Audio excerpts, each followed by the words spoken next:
আপনারা দেখুন, আজকে প্রায় 15 দিন ধরে অনেক আলোচনা, অনেক কিছু কথাবার্তা আমরা শুনছিলাম।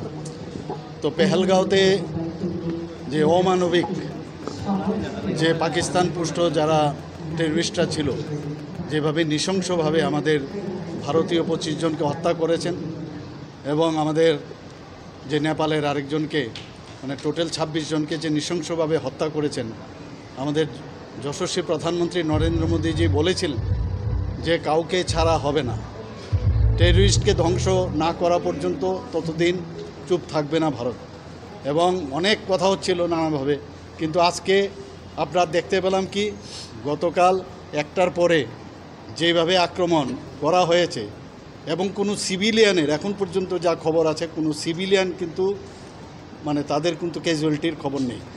পাশাপাশি একদম প্ল্যান করে যেখানে যেখানে টার্গেট করা, যেখানে এই টেররিস্টদের জন্ম, যেখানে ট্রেনিং নেয়, সেখানেই মানে দেখে দেখে সেখানে বাছাই করে তাদেরকে টার্গেট করে সেগুলোকে ধ্বংস করা হয়েছে। কয়েকজনের খবর এসে মারা গেছে, যারা কমান্ডার ইত্যাদি আছে। তো প্রধানমন্ত্রীজি যেটা বলেন সেটাই করেন। আমরা মাননীয় প্রধানমন্ত্রীজির সাথে আমরা আছি এবং সারা ত্রিপুরার বাসীর পক্ষ থেকে আমি মাননীয় প্রধানমন্ত্রীজিকে এবং আমি যারা আমাদের আর্মি, নেভি এবং এয়ারফোর্স সবাইকে আমরা বলবো যে আপনাদের সাথে আমরা সবাই আছি। স্যার, এই মুহূর্তে ত্রিপুরার জন্য মানে কোনো আলাদা পদক্ষেপ কিছু নেওয়া, বিশেষ করে আমাদের বাংলাদেশ সীমান্ত রয়েছে?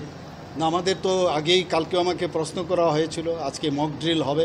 তো আমাদের তরফ থেকে খুব প্ল্যান্ড ওয়েতে আপনারা, আজকেও আমি আসার আগে দেখলাম যে আমাদের এক্সটার্নাল মিনিস্ট্রি থেকে অলরেডি প্রেস কনফারেন্সের মাধ্যমে কি কি হয়েছে এবং কেন হয়েছে, মানে ভারতবর্ষে কতবার এই টেররিস্টরা আঘাত হেনেছে, তো তাদের মানে উপযুক্ত জবাব দেওয়ার এখন সময়। এনাফ ইজ এনাফ, এবং সেটা আমাদের যারা মানে সেনাবাহিনীরা আছেন তার উপযুক্ত জবাব দিচ্ছেন এবং আগামী দিনও দেবেন। Sir, we have a hostile nation.